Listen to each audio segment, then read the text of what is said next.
আসসালামু আলাইকুম। আমি মোহাম্মদ সাজ্জাদ ভুঁইয়া। আজকে আমরা যে বিষয়টি নিয়ে আলোচনা করব সেটা হলো 9-10 রসায়ন বিষয়ে যোজনী নিয়ে। যোজনীটা অনেক গুরুত্বপূর্ণ একটা টপিক। আমাদের অনেক স্টুডেন্টের মাঝে মানে শিক্ষার্থীদের মাঝে যোজনী নির্ণয়ে একটি জটিলতা দেখা দেয়। আজকে আমরা একটু সহজ টেকনিকের মাধ্যমে এই জটিলতাটা দূর করার চেষ্টা করব।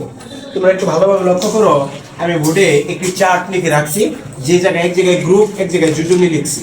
দেখো এক জায়গায় লেখা আছে গ্রুপের ক্ষেত্রে 1, 2, 13, 14, 15, 16, 17 এবং 18। এখন তোমার মনে প্রশ্ন আসতে পারে 2 নং গ্রুপের পরে কেন 13, 14, 15 হলো? আমরা জানি 3 থেকে 12 নং গ্রুপ পর্যন্ত যে মৌলগুলো আছে তারা সাধারণত একাধিক যোজনী দেখায়, যা পরিবর্তনশীল যোজনী। এই গ্রুপভুক্ত মৌলগুলার যোজনী নির্ণয় করার জন্য একটি সহজ টেকনিক আছে। তা হলো আমি প্রথমে 1 নং গ্রুপের ক্ষেত্রে এইভাবে দিয়ে যাব 1, 2, 3, 4। এই যে 4 লিখলাম। 4 লেখার পর আবার কি করব, আমরা লিখব এরকম ভাবে যে 3, 2, 1, 0। অর্থাৎ 18 নং গ্রুপের যে মৌলগুলো আছে তার হলো নিষ্ক্রিয় গ্যাস, এরা সাধারণত 0 যোজনী দেখায়।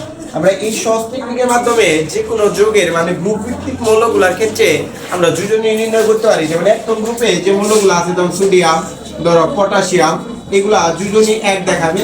2 নং গ্রুপে যে মৌলগুলো আছে যেমন ম্যাগনেসিয়াম, ধরো হলো ক্যালসিয়াম, ধরো স্ট্রনসিয়াম, ধরো বেরিয়াম, এরা সাধারণত যোজনী 2 দেখাবে।